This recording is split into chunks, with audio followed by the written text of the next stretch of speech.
You wrote something that is just for boys. And I was just like leafing through your book. Let's talk about French fries and consent. And immediately you have me hooked. Those are my two favorite things. What do French fries and consent have in common? Hey, Liz, are you hungry? You'd say, definitely, yeah. Always. Let's go get some French fries. Does that sound good to you? That sounds great. That sounds I would great. love that. I'd go and order fries. Yeah. Right? What if you don't want fries anymore? I don't just like start shoving them in your mouth and make you eat the fries, right? Or yell at me or tell me, why did you bring me here? I just say, okay, all right, that might be a bummer, but I can eat the fries by myself. It's fine. Yes. Or maybe we're eating the fries and you get really sleepy. You had a few drinks, you were tired, we're eating fries, and then you fell asleep. Yeah. I don't like putting fries in your mouth. No, I don't like making that's a fries. weird thing to do. That's super weird. That's super weird. So fries are like consent because if we're enjoying fries together, it's wonderful. And if you don't want the fries, I should be okay with that. Yes. Even if I wanted you to eat the fries. Of course. It's not my place to make you eat the fries. Our good friends at A Call to Men, Tony Porter and Ted Bunch, did a national survey. They went around the country and they found that 78% of all high school seniors don't know what consent is. That's one of the reasons why I wrote this book. That's why this book is so important to me. And if you know a young man in your life or an old man, it's never too late to learn about fries and consent. And that was just one chapter. That literally was the chapter you just picked up. One page. It's just one page. It's the book that I wish I would have had growing up because middle school and high school were torturous for me. I just want every boy in the world to know that who they are as they are is enough. And then that will help create a safer world for you. Yeah. Okay. Safety for everybody. French fries for everybody. Coming up on Man Enough. The interlocking perspective of, dictating that boys or men have to be providers becomes a double-edged sword 100%. 100%. But when a woman has the audacity to want to pursue wealth, well, we weaponize that altruism that we've ingrained in her since day one. Why aren't you donating more? Why are you asking for more money? You should just be grateful. Being man enough, what does that mean? It's really manly to mess up, admit you're wrong, and then grow. I couldn't accept that I was evil. So maybe I'm broken, but those broken things could be corrected. Intimacy between a father and a son is me just wanting to put my head in your lap. I love you, son. You haven't called me benevolent sexist, but my experience is women are better. Even if it's a positive, it's still not equality. I don't blame men for that. I just blame the system. This is Man Enough. Hello and welcome to the Man Enough podcast. No, you don't need to tie that. No, button. we like it open. I think it looks beautiful. This is my hot girl summer. I'm getting a little slutty. You're a little closer to the mic. Can we say that? Did you say slutty? Yeah. Slutty just because you're... it's a joke. Would people say such a thing? Because you're... Well, because you have a button, right? It's like, you missed a button. it? It's a way to be like, you're... Is the cancel meter up yet? Do we have that? We're on our way to getting canceled. We're counting down the days until we get canceled. It's one of Liz's goals this season. Yeah, I want to have no income. So speaking of income, this is a special episode, and you came up with the theme, which is the original. This is the original intention. Special episode. Thank you, Tori Dunlap, for coming on the show because you are going to help make Liz Plank a millionaire. Great. Are you up for the task? That sounds difficult, but we got it. In a recession. Amazing. So we have a guest with us that we really want to talk to and learn about. Thanks for bringing it back. Who she is. Tori Dunlap. I've been following her for a very long time. I don't know whose feed you're not popping on. You know what I mean? Thank you. I feel like you're reaching everybody with a very, very unique, very powerful message about being financially independent and empowered, particularly if you're a woman. And you have all kinds of very incredible ideas about it. You had a goal of saving $100K before the age of 25. You have far exceeded that goal. Yeah. And we are going to talk about how you got there and talk about how finance affects relationships and dating and feminism and men and masculinity, all the things. All the things. That was the weakest high five ever because I didn't want it to pop up. Pop up the mic. Okay. And in the process, you might help me understand what a 401k does. Great. I kind of know, Yeah, but we should talk about all this stuff. Yeah. This is the because I'm perfect time. Canadian. In Canada, they kind of you have a safety net. I realize that here you kind of have to make your own safety And you have net. a TFSA in Canada. That's Yeah, I you're know more of a what that means. TFSA. I don't. You don't know? I have no idea what TFSA. It's a TFSA. What's a Come on. TFSA? TFSA. What's it? Tell me what it stands for. It means TFSA. What does T stand for? The fuck Tre. Said. Fucky. Satu.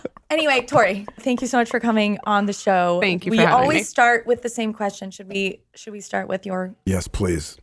Oh my God. Would you like to turn your phone off? Every it's my time. wife. Jamie always tells us to turn off our phones, and This then is Jamie's chaos phone today. Is this normal?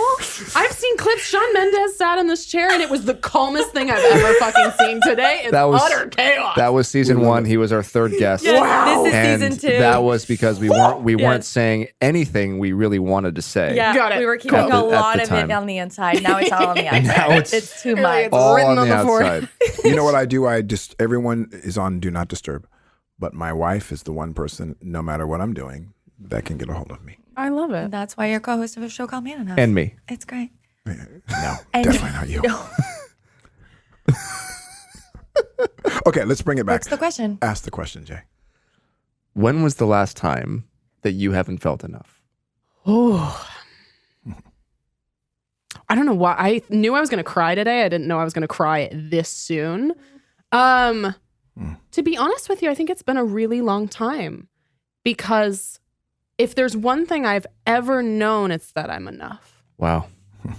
There's a million other insecurities I have, but self-worth is never one of them. Mm. And I love walking in a therapist's office for the first time and being like, I have a lot of other things to talk about, but worthiness is not going to be an issue. I'm trying to think of a particular time, though. Just I good. love Sorry, that. I allow love me. that. Here. How do you Take get some of that? What's that? How does that? I believe happen? I'm deserving of love and Yep. opportunity and all of the good things. And I think everybody is. And I think a lot of people are really lovely online and they go like, how are you so confident? And I'm like, confidence is a self-worth issue.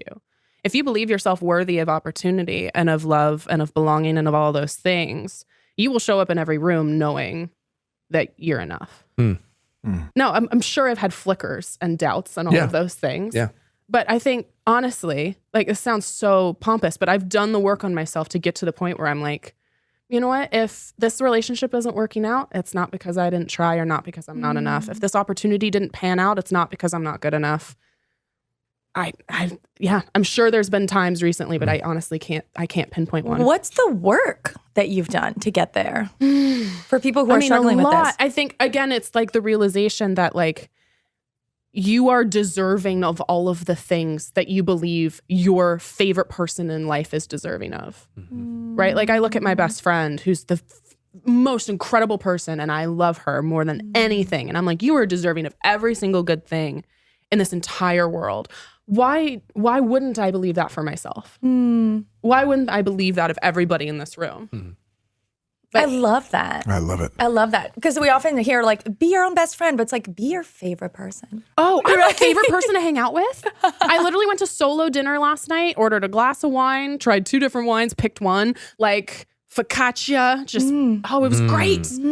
Sat there, had just a grand old time. And that's my favorite. You're like that, Jamie. What's that? I feel like you guys are similar in that way. Yeah, that resonated with me. I appreciate you saying that. I am curious, being a woman Yeah. and making such a wonderful, bold statement that self-worth is not something you ever struggle with. And It already makes me nervous, even me just saying that. Why? Oh, Why? I can hear the Instagram comments. What are they going to say? Oh, they're gonna say, oh, you're conceited. Oh, she's cocky, right? But if a man shows up and is like, yeah, I'm confident and I know my worth, and they're like, oh my God, good for you. That's such a strong man, right? Isn't that interesting? So that women will attack you then for saying you're confident. I think men as well. And men will, when I say I have self-doubt or I am vulnerable, then it's like, oh, you're not a man. Well, because I think we see somebody standing in their power as a threat to ourselves.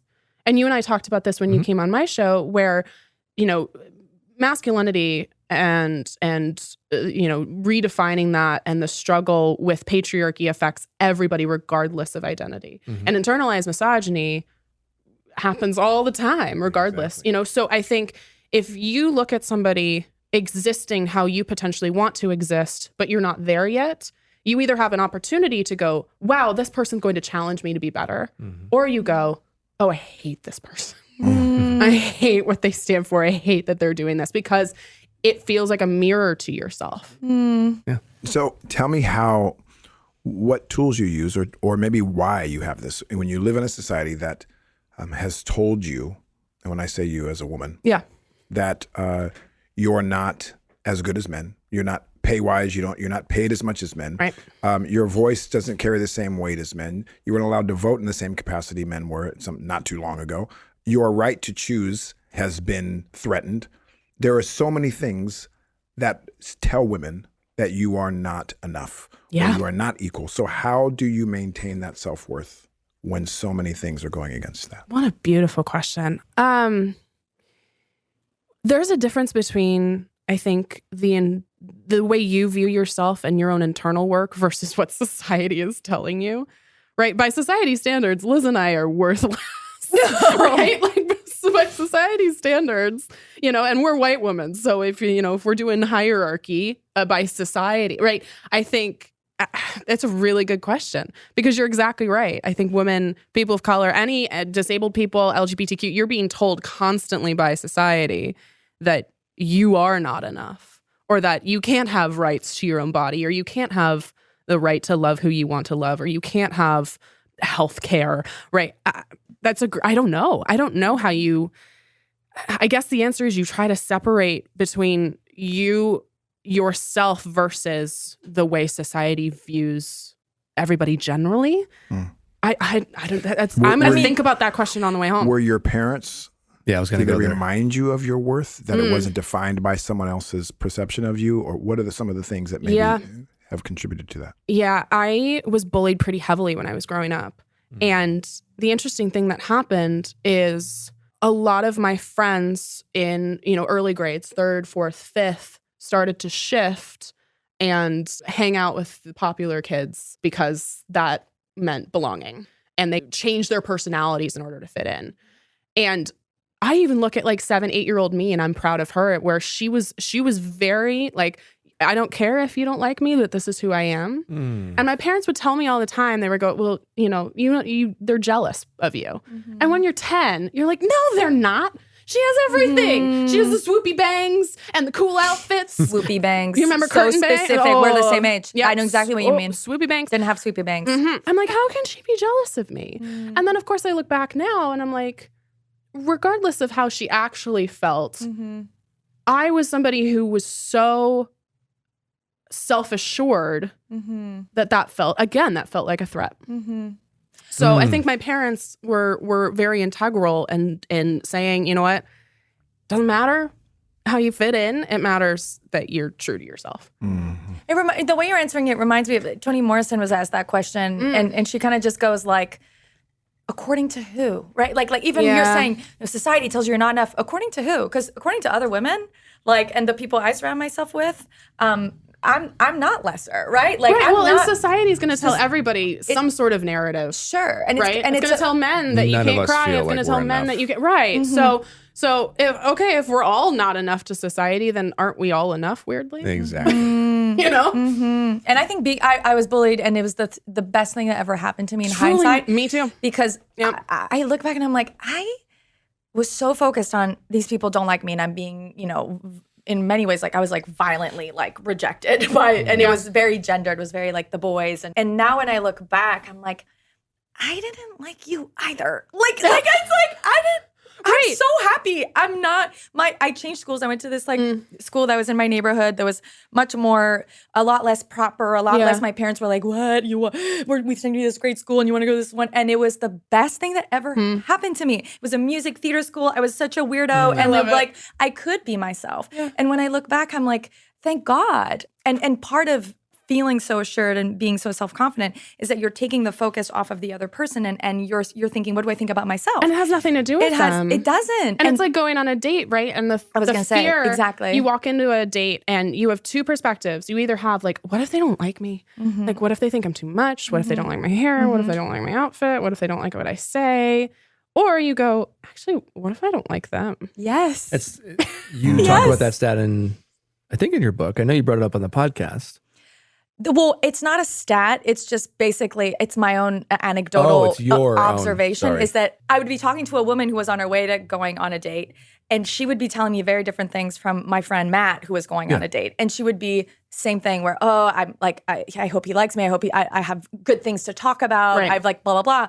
And the guy, Matt, was just like, I hope I like her. Like, I hope it'll be entertaining. And if it's not, then I'm going to leave. I want to asterisk that with, it's not just like, you know, am I going to like them, but like, are we going to get along? Yeah. Right. And it's not so much about the fear that maybe this person won't vibe or gel with me, and more just like, actually, you know, I hope that they get along with me and I get along with them. Like, that's the hope. Or it's like the path to then finding the person who I do get along with. You know what I mean? It's like, it's trying to control the outcome when I really think sometimes I go like, I'm so silly. Like, why would I try and make it work with someone I don't even know yet? And I wonder Dating. Dating is. Get into it. Let's get into I mean, dating as a very financially stable, and I mean, that's like an understatement for your very high income earning person. And you Google me woman. and you know my net worth. What is that like when you go on dates? Somebody Googled me in front of me a couple months ago. No. Can I Google you right now? I'm just joking. No, go ahead. How do they know your net worth? It's, on I'm Google. very... Oh, because you shared I'm it. open. I mean, all of these sites, right? They're always like, I'm like, you're not accurate at all. But like, What's it like? I'm open about it. So what's it like dating, ladies, for the two married men here? What's it like dating today, being two very successful, powerful women? A garbage fire. Thank you. End of question. A garbage fire. A garbage fire. Are men intimidated by success and power and the fact that you can support yourself financially? Is that something that you encounter, or is that kind of gone now? These don't still around? Yes, those are not the men I'm interested in. Yes, of course. I would assume so. I very actually rarely talk to them anymore because they've either not matched with me on the app. So now we're online dating. By the way, when I say in general. dating, should I just be online now? Because does anyone both. date like? Or do just people- Some assuming that people it's all aren't on the walks. apps, Both. but it's kind of like, to me, online dating and real life dating is kind of merged. And like, I don't feel the need to like differentiate it, right? Yeah, and there's so little, unfortunately, in person. And Yeah. of course, we were talking about before, the person I'm now dating, I met in real life at a bar, which feels Fantastic. so like 1980s. So 80s. So Yeah. 80s. I'm like, what love is it. that? I So- love so it. I Top have shoulder Gun. pads too. So, yeah. Yeah, like I don't know. So different. It's so exciting. But I though. feel like, I think like why most shoulder dating is online. Well, because dating. both of you weren't on your phones, right? Like you were just sitting there. And I actually called my friend and I was like, I'm going out. I'm getting a number tonight. You coming with me? And she was like, Wow. I'm not drinking. I was like, perfect. You can drive me. Oh, I love that. But I mean, most dating is a garbage fire. And I think it's a lot of people not knowing what they want. I should say men not knowing what they want. Yeah, there's definitely some intimidation. I think a lot of men say they want, men who are interested in women say that they want a strong, independent woman. And then they get one and they're like, I feel threatened. So what by happens? this. So let's talk. What is that about? Why do they feel threatened? The majority actually of the relationships that I've been in have ended largely because I have known who I am and what I want. And in me doing that, my male partner has felt threatened. Not because I threatened him, but because if you're dating somebody who, knows who they are, knows what they want, and then so you sexy. don't. I think so too, right? That's one of my That's favorite so things what? about men who know what they want. I'm like, that's so sexy when women know But who to they are. me, it's that they want the fantasy of the Yes. hot, like the Yes. feminist, empowered woman. But what comes with her is that she's a real human. She's not just this like cool feminist like cutout that you get to parade around and say, I told look guy- how strong of a man I am, that I have a feminist empowered girlfriend. Is it It all- means that I'm going to be a full human being Yeah. who will challenge you, Yes. and not just because I'm not as self-confident as you are. I'm not a millionaire.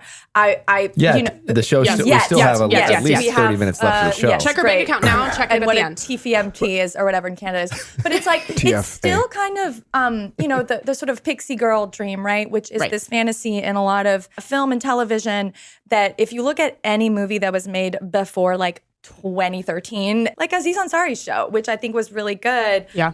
But still, like the main, romantic interest, her entire personality is just liking him and to be the projection of everything that he desires. And I think that the empowered woman has become the new kind of fantasy. Like it's kind of cool for men to be dating. And again, it sort of shines on them that they're with that woman. Well, but it makes them feel better, I think. It makes about them feel themselves. better, but then they're not ready with us being full human beings in that strength. Having your own likes and then interests outside of them. It's actually worse for me anyways, when I'm with a person like that, because then it kind of feels like gaslighting, right? It kind of feels like, wait, you're wanted telling me for this. you want Right. me for this, but then Could part of it be that there are men that do want a strong, independent, financially stable, all of the things in a woman? Then you start dating one and you realize that you have your own self-doubt. And now you start feeling small, not because you don't want that woman. That's literally exactly what I'm saying. Because you now feel small. So I was in a relationship before I got married to an amazing woman. I've always been super confident and I've always dated people that are very powerful women. I'm attracted to that, and that's what I've been exposed to in my life with women. But then there was a time when I felt really, really small. Now, I was still attracted to powerful women, but I found myself all of a sudden, because I didn't know my way out, because my life was blown up, and all of a sudden I could not keep up. And then now that became intimidating to me. Right, and that's Even what I though was I saying still before. wanted it, but because I was small. Totally. So it wasn't me like wanting to gaslight or not want the very thing that I wanted. But if men don't feel enough themselves, Yes. then how can you then stand tall when you're with a woman that Right. It's either a challenge and an opportunity, right? Like, oh, this person is challenging me to be better. Cool. Let's dig into that. Or it's, I am going to bail. I'm going to flat bail. Right. And you need those to are the two be options. able to communicate, right? I saw Michelle Obama in this really powerful interview where she kind of compared it to sports. Like, why would you want like your teammates? Why would you want like a shittier teammate? Like, don't you want a teammate that's really good? And I think being able to, in a great relationship, you're both pulling each other up, right? It's not just like, well, I'm amazing, you have to be amazing too. It's like, well, let's figure this out together. How can you, right? And Chris Rock says this, right? Like the tambourine example. Do you guys know what I'm talking about? No. Where he's like, there's always one person that is playing the tambourine. You both can't be playing the tambourine. So there's one partner that's in the front that's, in the front, and you're playing the tambourine in the back. And then sometimes, but then you have to change, right? Yeah. There's always a point where you're the one playing the tambourine. I love And that. if it's always the same person playing the tambourine, maybe that'll get, and Esther Perel talks about this, right? That there's like always kind of these shifting dynamics. And it isn't this fixed thing of one person's the alpha, one person's the beta, one person's the, we're all human beings and we all are flexible in that way. And so being able to be there for each other in those moments of like, I don't feel enough right now. It's not about me, but let's talk about you and how can I support you in this moment, right? Totally. But you have to be able to say that honestly and be true and be vulnerable enough in that relationship to be able to say that. And I think, my experience with guys, I just went on a date with someone like a couple of weeks ago, and I love when Liz talks about her dating life. Oh my god! See, that's There's a couple a good goals. chunk of my There's a- TikTok is like There's a couple goals dating for nightmares. the end of this show, but now we'll say the season. Liz a millionaire. Yeah, great. And Liz out of the dumpster fire. Yeah. And happy and with somebody that sees her and loves her and respects her for the fucking badass that Yep. she is. I can That's help what we with half want of for that. Liz. I will commit to I'm half of so that. confused by the fact that when you're single, because you're awesome, you're beautiful. But there's nothing wrong with being single. I'm not saying It's- that's wrong. Right? No. But That's I not know what I what mean you by mean. wrong. I know what I you mean- mean. I mean I wasn't if- saying that there was anything wrong with know, being single, I know. but I do feel your pull. You want to find your partner. Yeah, that's what we mean. That's all. Based Okay. on the That's fact you all. want to find your partner. Yes. I'm You're looking. flabbergasted that you don't have that one, because I imagine like, what the hell? How is it not just a simple like? Yeah, how are they not lining up? Let's ask a better question. Not why is Liz single, but why are men trash? So that's what Why are men trash? Why are men Well, I don't not think men are showing trash. up? What about men are not relating to the incredible woman Liz? That's what I wanted to actually get into next, was because if you think about what our collective response to like the trauma that is growing up a boy in the world right now. And again, we're not going to compare or rank. I'm just specifically speaking about what it's like to grow up as a boy, which is really all that I can talk about. A straight white boy. You can talk about being a straight black boy. Very different experiences. But what we know is from age 1, we look at our fathers, we look at other boys, and we know that we have to be the providers, that we have to be the protectors, and that our worth is tied to how we are able to man up and take care of and protect women from other men, keep them safe, provide for them financially, right? And it's the focus isn't even on like being a good man, a good human. It's literally like be big, be strong if you can, be successful, be the strongest guy in the room, be the hardest worker in the room, take care of them, take care of everybody. That's your value. So it almost seems like when we meet a woman who doesn't need that, when we meet you or we meet you, our brains are like, where do I fit? Where do I fit in this situation? I don't know where's my worth. What am I supposed to do with you? I could read a text from the person I'm now dating an hour ago that just says that. We're having conversations about it, right? And it's an opportunity to talk about it. It's so important because one of the things I do in my marriage is if something comes up like this, if I'm feeling something, I share it. Yeah. And it is in the it coming out of me pushing past the embarrassment of like, wow, I'm feeling these things, that I'm able to process it in real time. Now, some stuff I don't and should not put on my spouse or my partner. Yes. There are things that I just need to process with a therapist or process with a friend like Jamie. There are other things that I can process with her. The vulnerability because of that. they have to do with the both of us. So what I hope for any man listening to this right now, because I believe that men deep down want a strong, empowered, badass, powerful woman that knows who she is and knows who she wants. Because that is going to then eventually, in a heterosexual relationship, pass on to your children. Like if you have a girl, why wouldn't you want that for your daughter? She's not gonna learn that. I mean, she's gonna learn a lot from me, of course, but she's gonna also learn that from her mother. So talk about the fact that, you know what? Maybe you didn't have a mom that was like Liz Plank or like Tori Dunlap. Maybe you don't know what to do in that situation. Maybe you've never seen a man support a woman. Maybe you've never thought about being a stay-at-home dad. Maybe you're not used to making less money, but that does not mean that you don't have as much value as another man. That does not mean that you are not valuable or not enough. Right. It just means that you get to recalibrate your relationship with the opposite sex in that way and what your relationship could look like. And also define your worth from yourself. Yourself. It's not outside. But the fact that you, again, I love being protected and provided for. Not just from men that I date, from women that I date, from my friends, from my family, from my coworkers. Like protecting and providing, I think, are such beautiful virtues.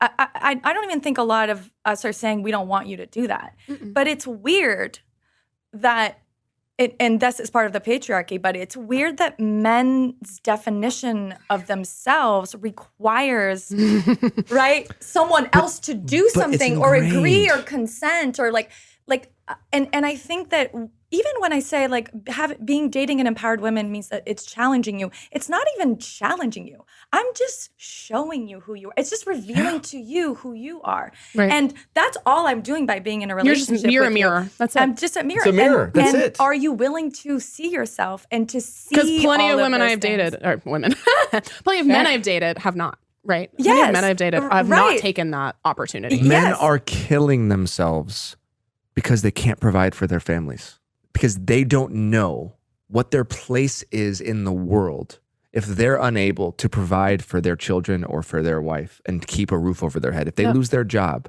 and we saw this happening. So male suicide rates are also increasing. Right. There's no foundation or conversation where we have been told at a young age that it's okay. We are more than our productivity and our value, which is why, I know I said this on your podcast, is why we have to, in many ways, separate men from the patriarchal structure that is also killing them and also killing women and trans folks and non-binary folks. Well, and I'll offer an interlocking perspective to that, which is to round out talking this conversation and bringing it into more of the financial realm. When we think about the way we raise boys versus girls, yes, 100%, the view on providing, right, is largely a very masculine or, a thing that we put on boys or men. But what happens, like, perfect example is the toys we give children. We give boys Legos and trucks and things to build, right? And we tell them that their value is in entrepreneurship or in critical thinking or in problem solving and in building for themselves. What do we give girls? Easy bake ovens, dolls. We give a literal child another child to take care of. So then if we think about growing up and navigating your career or your money, boys are expected and conditioned to want money and to pursue wealth. Now it gets them in trouble because the expectation to provide is so deeply ingrained as well. Yeah. But then when a woman has the audacity to want to pursue wealth, well, we weaponize that altruism that we've ingrained in her since like day one. Why aren't you donating more? Why are you asking for more money? You should just be grateful. Yeah. Right? So weirdly, the interlocking perspective of, dictating that boys or men have to be providers becomes a double-edged sword 100%. 100%. But for women then, we're also actually told to be caregivers and to constantly sacrifice ourselves and have our identity be in every single person around us. Care for another child, care for people, make food, make all of these other things. Don't problem solve and build your own brain. Yeah. And then, of course, as you grow and you have the audacity to want money as a woman, well, suddenly then, in order to tax her, we weaponize her altruism. And when you say weaponize her altruism, what do you mean by that? The TikTok comments I get, which is like, why aren't you donating all of your money? Why are you charging people for your services? If you really loved this, you should just do it for free. And then the interesting response that I have is not, I deserve to get compensated for my expertise. It is, oh, well, I have team members that I have to pay. I have team members you that feel I like you have to have to pay. defend yourself. Right. Yeah. I have team God members I have to forbid. pay, and this is a company that employs other people, and I pay their salaries. Not like that. Plus, I deserve to get compensated for my value. Well, it's And not like by the men expertise- it's not like and- men are getting the same questions. No, There's they're way not. getting the same No, questions. They're because- expected to because men pursue are that. applauded for the pursuit of wealth. They absolutely worship that. And if a man is photographed on a golf course in a Rolex, it's like, cool, you must be doing well for yourself. If a woman is in a designer dress, it's like, that's such a waste of money. It's so frivolous. What are you doing? Well, the amount of female politicians who've been, told this is how much your suit costs, and I've never seen any male politician have a page 6 article about wearing a $2,000, Armani suit. No, and the interesting thing that happens as well is it's the worst, unfortunately, from women. Because, again, if you see somebody in power... So it's women commenting about women. It's both. But women in particular will go, I'm really excited for you, but you're bragging a lot. Don't take up too much space. Exactly. Yeah. Because the patriarchy has told them there is one seat at this table. There is one seat at this table for a woman or a person of color or a queer person. There is one seat.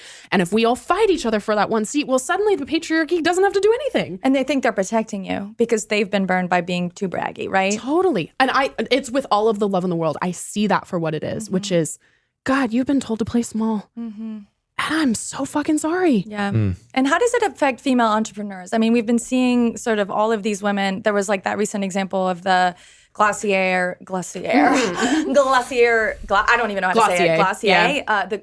The company with the woman. I don't know anything. Emily Weiss. Emily is it Weissman? Yeah. Basically Emily. changing roles, going from CEO to like another position, and people being like, "It's the end of the woman, girl boss." Like, and it's like if the New York Times, that bullshit headline, I was so upset by that. Can you tell us what that was and why it's wrong? It was basically. I wish I remembered the headline, but there's been this reckoning recently just about workplace culture, right? And about what we demand of our leaders and how they show up.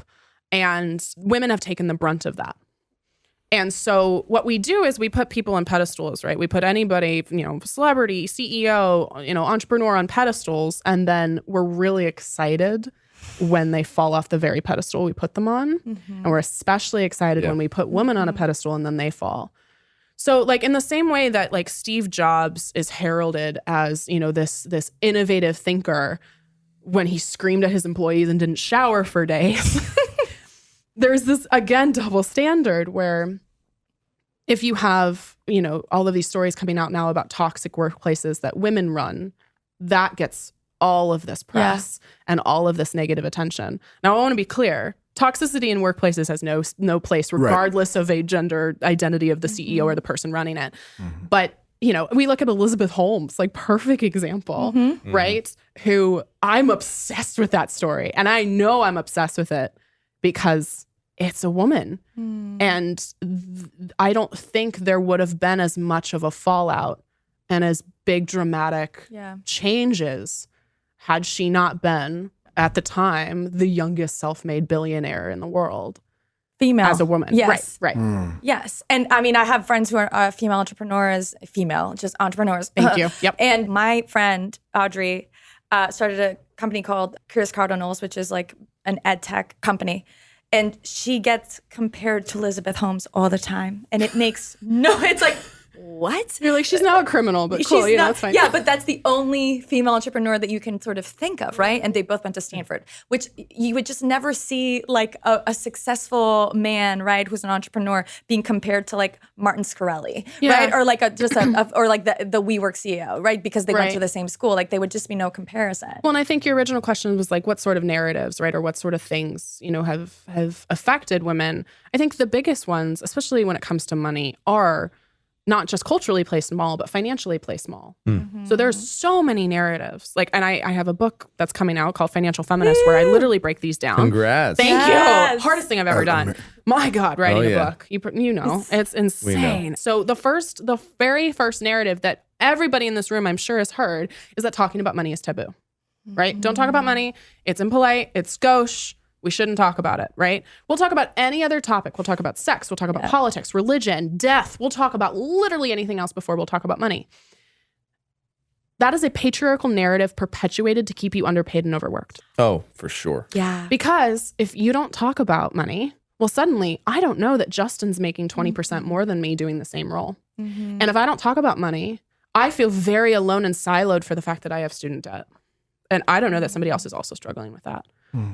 So that's a narrative that's perpetuated regardless of your gender identity. But specifically, what happens is that, again, as boys age, those conversations are more likely to happen. They're more conditioned, right? The golf course, the boardroom, the bar, the drinks after work, right? You're talking about your stock picks. You're talking about your bonus you're bringing in. We're not having those conversations as women. And it's not because we don't necessarily want to talk about them. It's because we, A, don't know how, and B, it's not socially conditioned in us the same way. Then you have narratives, specifically for women. Again, reason you're not rich is because you buy too many lattes. Or you got a manicure once and... Get your hair done. Right. But we know, especially for women of color, that if you don't show up a certain way in the world, and especially in the workplace... you're not getting the job. Right. If I show up without makeup to a job interview, I'm not going to get that job. So the very things we're being shamed for, the very things that are also required of us to navigate society. But they're the reason you can't buy a house. Deprive yourself constantly, right? You Google how to grow your wealth. Guess what shows up for men? Investing, real estate. Guess what shows up for women? Deprive yourself. Minimize as opposed to maximize. Really? Yes, as opposed to, it's like, here are five hot stocks for men. For women, here are 5 meals you can make under $5. What? Right? Wow. It's 2022 and we're still dealing with this. Right. And there's this amazing quote that you say, a man is not a financial plan, Man's not right? a financial plan. And in a way, brilliant, the fact that we are told to depend on men and that men are told that they should provide for us, it keeps women unsafe. Yes. Right? And I do want to say, I was independent. not the first person to say that by any means. But I think, again, even in 2022, the vast majority of heteronormative relationships, the woman is handling the day-to-day finances, the budgeting, the coupon clipping, right? The grocery store shopping. Mm-hmm. Men are handling the investing. Men are handling the wealth building. Mm-hmm. They're handling the bigger decisions. Mm-hmm. Yeah. Mm-hmm. And then weirdly, what happens, my work is largely with women in their 20s and 30s, but we have a ton of people who are 40, 50, 60, who either are separating from their partners or their partners have died. And they're like, I have no idea what my password is to these accounts. Wow. I have no idea what the stock market even is. Or he took everything in the divorce and now I'm left with nothing, even though I was either financially contributing to this household or, raising children or caring for heirloom family members. Like, this is still happening. I do want to point out one thing, though, because yes, to all of this, and I've seen it firsthand. In fact, this was a conversation I had with my dad, even on our podcast. And as I was doing my research for my book, a lot of it was unpacking the relationship in my family. And I don't believe that it's malicious. Oh, no. No. That it's men doing this as a way of like, let me keep my partner in the dark. I mean, sometimes that is financial though. abuse. I'm sure there's which is sometimes. different. I mean, it's happened to it me. is. I will admit it. Like, this is something I've never admitted. I moved to this country with a person, and it turned out to be an abusive relationship, and I didn't have my own bank account.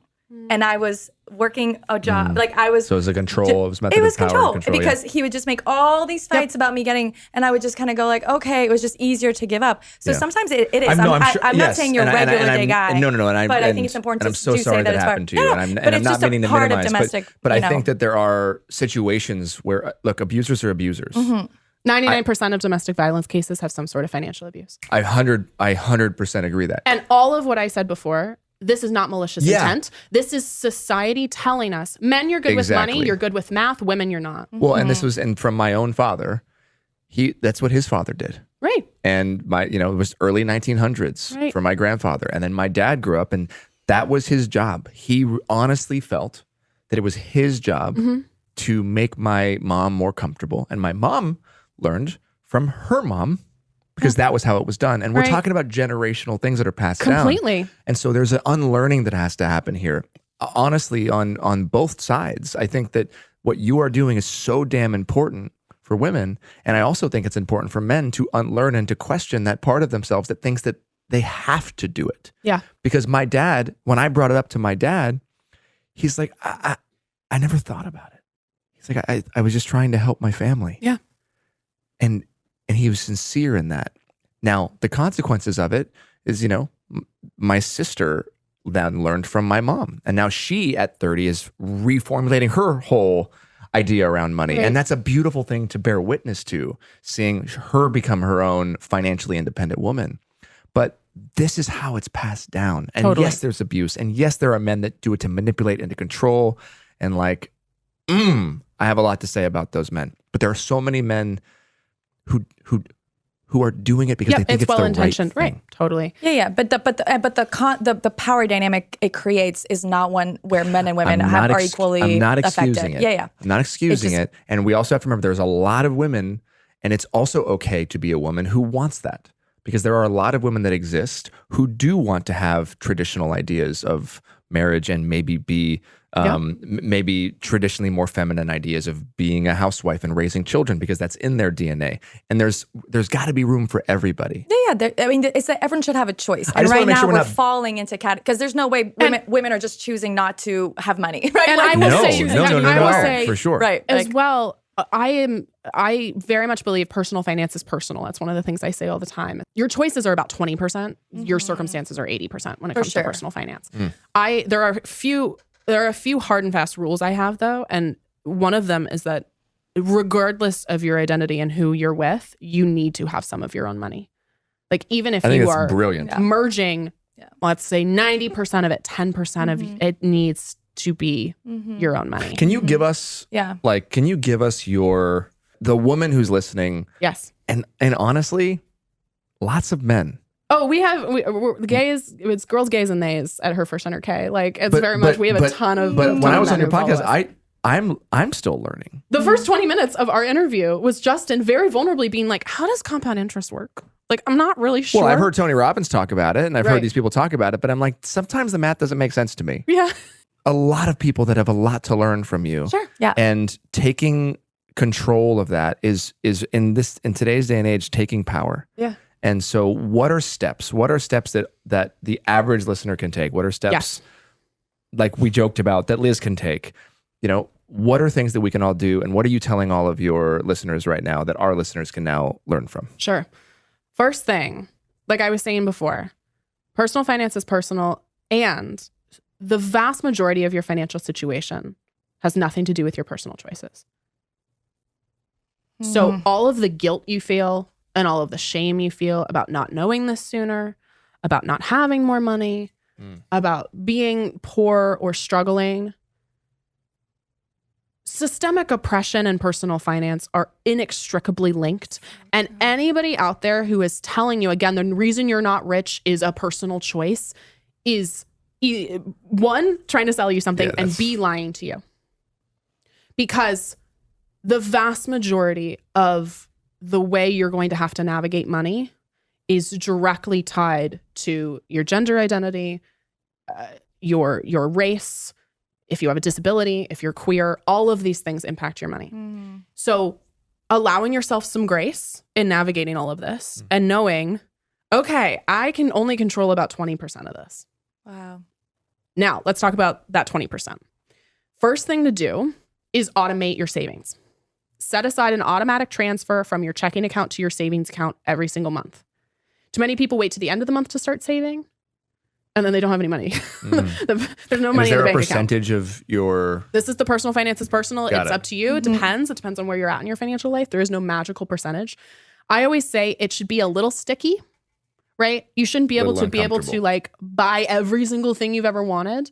But if you're depriving yourself, that's not going to work. 99% of diets fail because if you tell me I can't have fried chicken, all I want is fried chicken. And the same thing works with spending, right? If you tell somebody they can't spend money, they're going to binge spend, right? That just doesn't work. So setting aside that automatic transfer does the hard thing first. We call it in the personal finance community, paying yourself first, right? So good. And if you are sending Netflix more money than you're setting aside for yourself, I'm not saying cancel Netflix. I'm just saying, like, if you're giving a multi-billion-dollar corporation more money than you're giving yourself every month, you are more deserving of that money. I would argue at least as deserving. And it is for future you. One of the questions, that people ask all the time is like, oh, are you a saver or a spender? Now, I could win an Olympic medal in saving money, right? Yeah. But actually, that's a bullshit question. We're all spenders. I just might spend the money in 30 years in my retirement. Yeah. Or I might spend it on a vacation next year.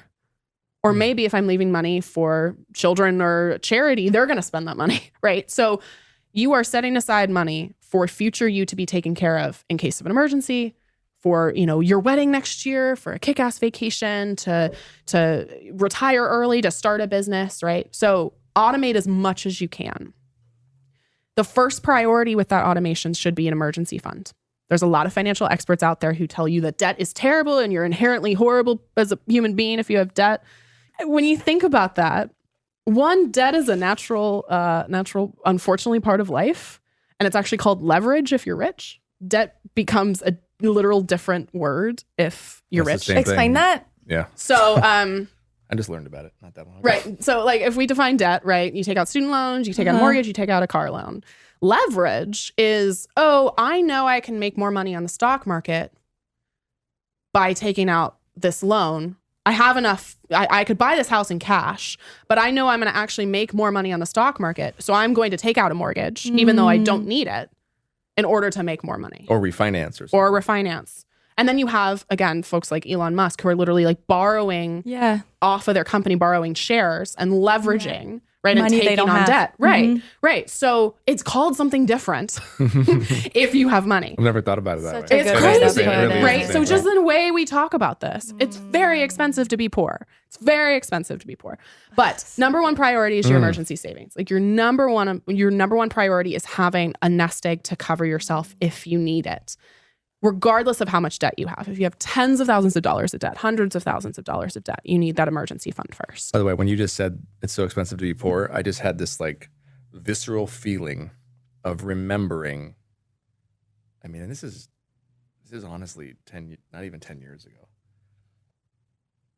Overdrawing my bank account and all of the different $30 charges. Yeah. I don't know if it's gone up in 10 years. But, No, it's about that money. It's about that but I much. remember there was 2 or 3 years where I would beg the bank to reverse the charges. Yeah. And I was so confused. Like, wait, how can you be charging me when I've gone under $1 or $2, or like there was like an auto pay or something? And I remember having like $1,000 of overages at the end of a year. And of course, it's, shame on me for like not paying this close of attention. No, so 30% of Americans are either or underbanked, meaning that they either don't have access to a bank because they live in a rural community, or they're not taking the full advantage of banking services. And not very shocking, the vast majority of that 30% are people of color in lower income areas for that exact reason. Because there's either not a bank available in their area and they don't have the money or the time to be able to travel to that bank, or because they don't have the money to try to navigate a banking system that continually charges them an annual fee for their bank account or for an overdraft fee. It's just like getting kicked when you're down is what it felt like. Yeah, totally. And so there's so many costs to being poor. It is extremely expensive to be poor. Jamie, you haven't said anything in about 30 minutes. I know. I keep turning. I'm like, Well, for two reasons. One is it's been interesting to listen to the two of you speak mostly, and to just listen and learn, rather than have a voice in an area that, other than to support it. I don't want my silence to be as if I'm, not supporting these learnings and how we can be better. that's such a generous thing to do. Thank you, because I'm a better talker than I am a listener, but I'm working on that. I love what you're sharing. I want my daughter, who's 32, to know you and to know what you're doing. Thanks. I have a daughter who's 6 or 5. My son is 6, she's 5. To be raised with this thinking. Thank you. I want to be different so that she can be different. This is what is challenging. So I have a daughter that's 32, a son that's 19. I have a son who's getting mixed messages. Liz, you said earlier that it's not women's job to make men feel more special and safe. 100% not your job. Now, also, I have a group of men who are lost. So I got to think about, how do I help them get out stuck without putting the onus on you to get them unstuck? My son, he has some friends that want to be provided for, that want him to open up the door, him to pay for everything, him to be traditionally what is said to be a man. And then there are other women who want to have all their freedom. Why would you assume you have to pay for me? I can pay for myself. So he comes to me and asks me, how am I supposed to navigate this? He's also trying to find his self-worth and who he is. And I don't think anybody wants to be, I know I don't like to be around, when I'm around people, men, women, anybody that I feel small around, I don't feel great. So you've got powerful women, you've got young men who are becoming men who don't know who they are. And how do they show up? How do we have this conversation so that we can get out of the way and embrace what needs to happen, which is women being empowered, women having financial freedom, women being leaders in math and companies and equal pay, and all of the stuff that we know has to happen to have balance. But it just doesn't happen overnight. There has to be a process. And I think that there's oftentimes not space held for the young men who are navigating these mixed messages. Can I tell you a story? I love it. So the guy I've started dating, first date, we've started, talking about what we do. Date goes really well. We're the only ones in the restaurant. It's lovely. I've met this guy at a bar. I'm thinking like, this isn't going to go well. It's going great. Check comes. He knows what I do.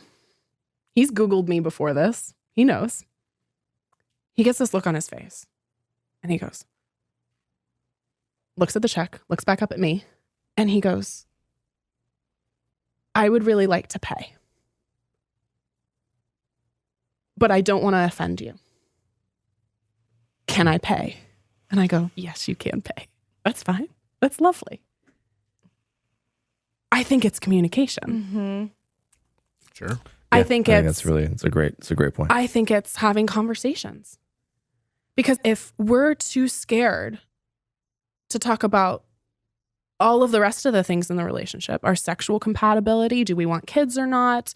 How are we going to communicate? Like all of these things, money should be part of that conversation. Yes. And of course, if you're going to date me or be friends with me, that's a given. Like we're going to talk about money. But I think with you're exactly right. There's a lot of women who are like, yeah, you're paying for me and you're paying for, our dates and you're paying to get my nails done. And there's other women who are insulted if you open a door.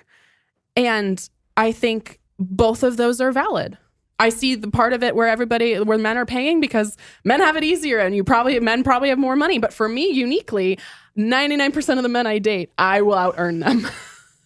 So it was a beautiful, vulnerable moment.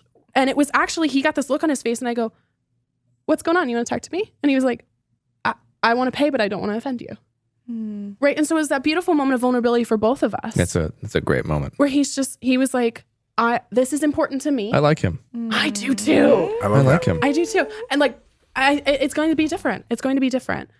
I do agree there's mixed messages, and I do agree because women are unique and we have our own unique experiences. And I think we're multidimensional. There are times where I'm like, yeah, I would actually really like a guy to pay for me and open my door for me and buy me flowers. I also want that man to see me for the woman I am. And for that providing or for that chivalry to be compatible with my independent lifestyle. Like I want that to be something that supports who I am and supports our relationship rather than the default or what our relationship is built on. Agreed. I don't have an answer. And I want my son to be one of those people that would show up that way for you. Yeah. And I also know that my son, maybe my son's a little bit different. Hopefully I've raised him differently, but maybe many of his friends or traditionally may not be equipped with the tools to show up in the way that he should show up for you. Yeah. To Justin's point earlier, I think there's some of that. I love like concrete ideas of things that people can do and listeners can do. And because I've heard men complain, I've heard men being very confused, all these mixed messages, and that's a real thing. I think what you tapped into with NAC is a real thing, and I think that adult men are trying to figure it out. So, adult men, if you're listening to this, step outside of your comfort zone, be vulnerable with the woman, and ask. Now, I know, sure, you've seen Casablanca and all these old movies where you just grab the woman and kiss her and you just do these things, and there's an energy, there's a masculine energy to maybe this idea of what it means to be a man. But I would argue you can still have the masculine energy and be vulnerable and open and soft and say, I'd love to pay. Is this okay with you? I think that's more masculine than just taking that the is chick, so right? hot to me. Literally that me moment, too. like I was already going well, and then that happened, and I was like, oh. Yeah, right?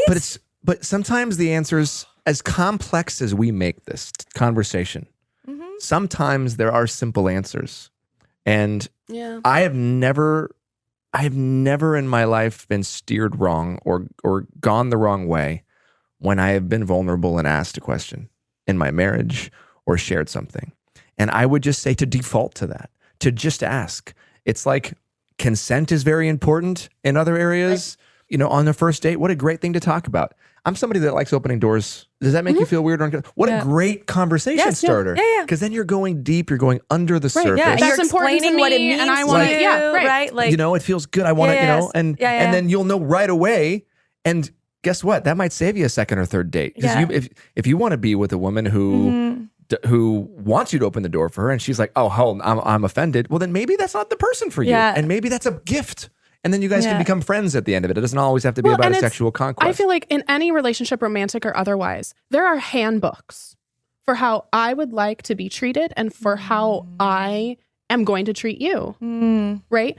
And unless you give me a new handbook or you give me a new addendum, every person's different. I'm going to treat you how I treat Yeah. So like literally we're having conversations now, getting to know each other where I'm like, how can I support you? Like, what do you need? Yeah. Right?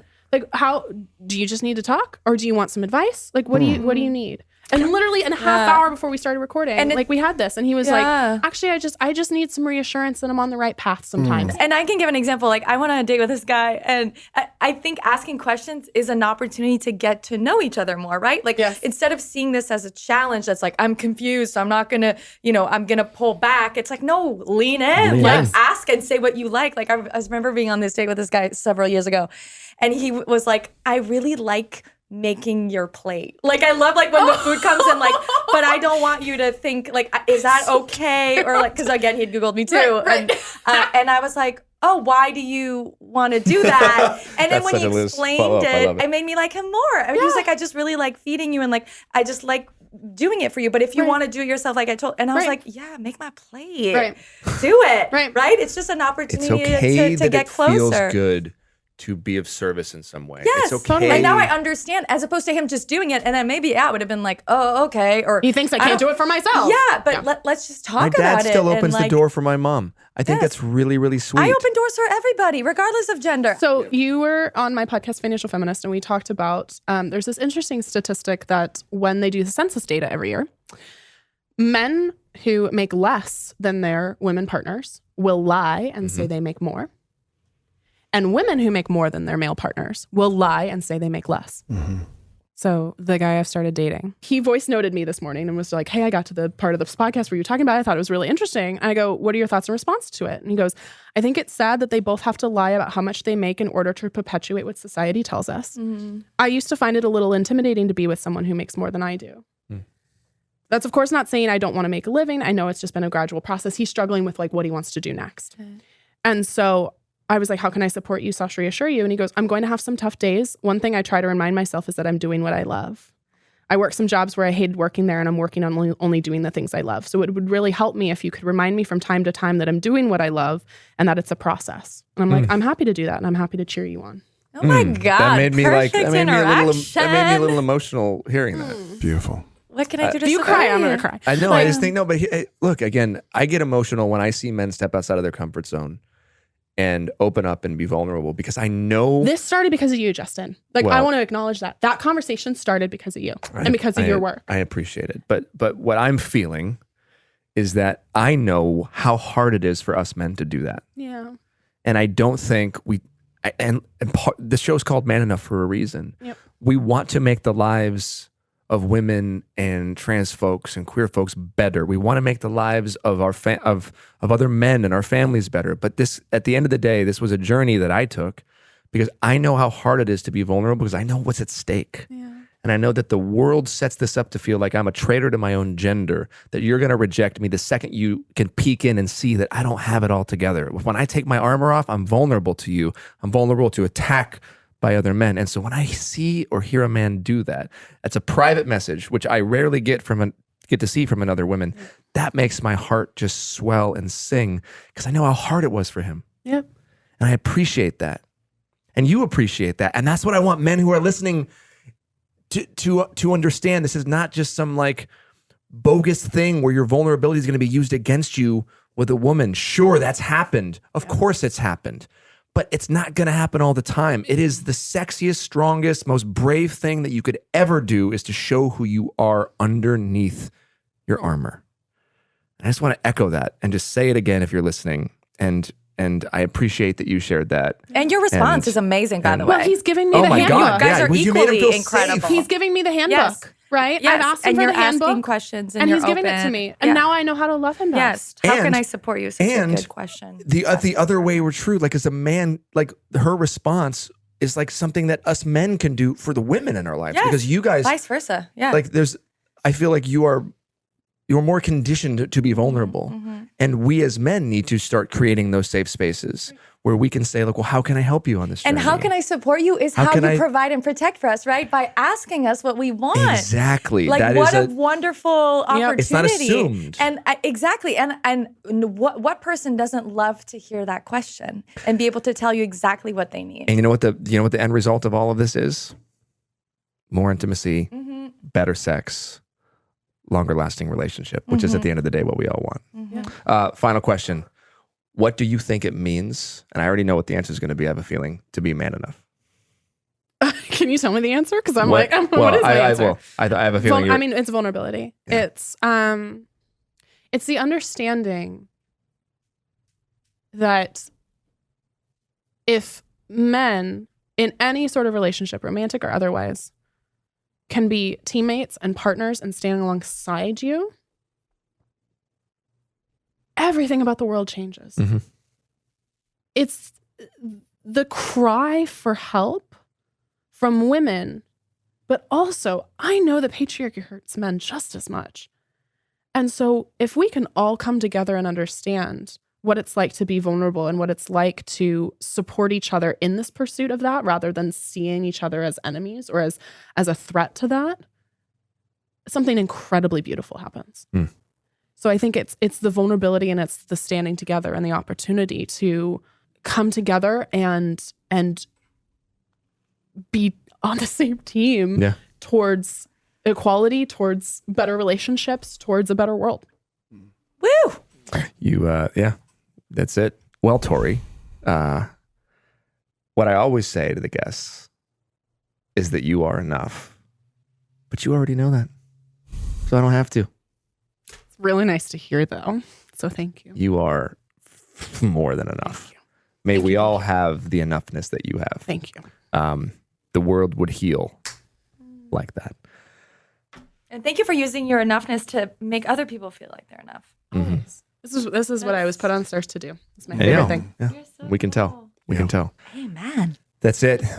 Thank you so much for flying out. Of course. Do we do recurring guests? Because I want a recurring. I think she should. If I ever can't be here, I think she should questions replace. on this sheet? No. Don't worry about it. This is what happened with you and I too when you came on. We didn't talk about one question. I just asked you a lot of questions about all kinds of stuff. And then I also want to say something I've been thinking about for the last 40 minutes. Is we were both getting very passionate, not against each other, and I was about to interrupt you, and you had to stop me, and I'm sorry for that. I remember. But I know, but I do. I think about it. So I just wanted you to know that. I'm bad at interrupting too, and I'm sorry. Well, we're at this point. We're family now, but But you were having a point, and I think I was just getting ahead. So I love you. So with that, thank you so much for listening to the Man Enough podcast. Where can they find us, Liz Plank? manenough.com/podcast. Podcast. Yeah. Go on podcast.com. It's my podcast. That's how I get to 1 million. I do a podcast. manenough.com/podcast. That's where you can find everything. Awesome. All the episodes. And Liz Plank's going to have her own mini series podcast coming out very soon, which we're going to support. My eggs. We're going to support. She's talking about freezing her eggs. And maybe Jamie Heath will talk more in the next episode. Thank you for listening, Jamie. It's such a pleasure to listen. I hope you bring back all that wisdom to your son. I will indeed. He's a special boy. We'll see you next time. This is Man Enough.